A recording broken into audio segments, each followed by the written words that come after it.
Was that your college experience? During my experience, it wasn't always like that.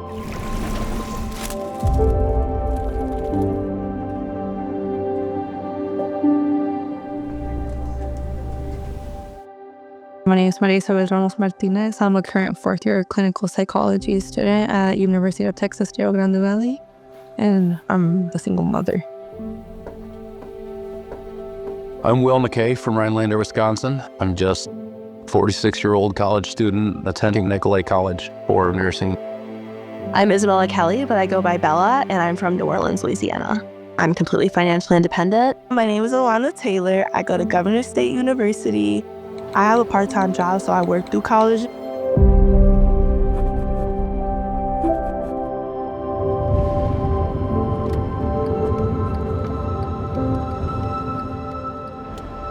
Sometimes you're just a grocery bill away. A deposit away, A few textbooks away. A flat tire away from losing that dream.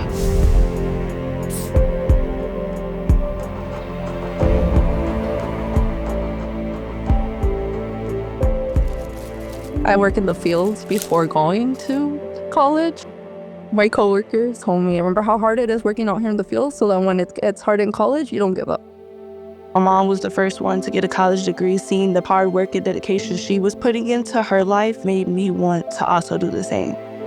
When my son was born, I promised him that I would spend every day from that day forward trying to be the man that he saw when he looked at me. So I became a nursing student, and I was going to do whatever it took, however I had to get it done to make it happen. It was really hard for my dad to admit to me that he couldn't help me.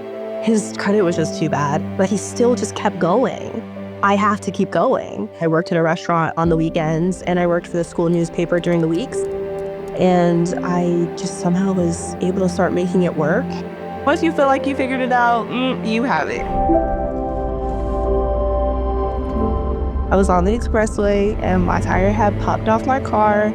For parts and maintenance, it would have been about $600 to $1,000. My first week of classes, it was syllabus week. I knew I had to go figure out how much the textbooks were going to be, and I knew it was going to hurt $130. I was like, oh my God, I'm not eating. On finishing of the year, the finals are the week after I find out I'm pregnant. I told my son one night that we couldn't afford food. And he went in, he got his play money, and he brought it to me, and he said, "You can have my money, Daddy." My immediate reaction was, I have to drop out, I have to get a job and make up these expenses. I had to look to see what kind of help is out there. I started talking to my professor. My scholarship advisor, And she sat me down and she was like, we have a way, and brought emergency funding to my attention.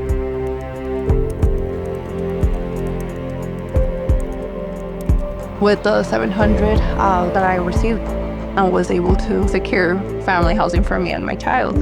I got an email 2 hours later that they were going to be able to cover all of my physical textbooks. They were able to grant me the money to fix my car so that I didn't have to worry about that. They put through emergency funding for me to be able to go grocery shopping. My world got better in that moment. It meant going home and having a good meal and sharing a good meal with my son. I'll be a full-time speech-language pathologist by the age of 24. I'm gonna be a nurse. I'm gonna get my PhD. I'm going to graduate by May. Emergency aid funding has not only been a lifeline for me, but the difference between me dropping out and me being able to continue my education. That emergency funding was a reminder by the people around me that I mattered. Even in the whole darkness we see day by day, there's always that light at the end of the tunnel. For college students like me, Financial emergencies happen. But because of scholarships for emergency funding, I can build a better life and make a difference.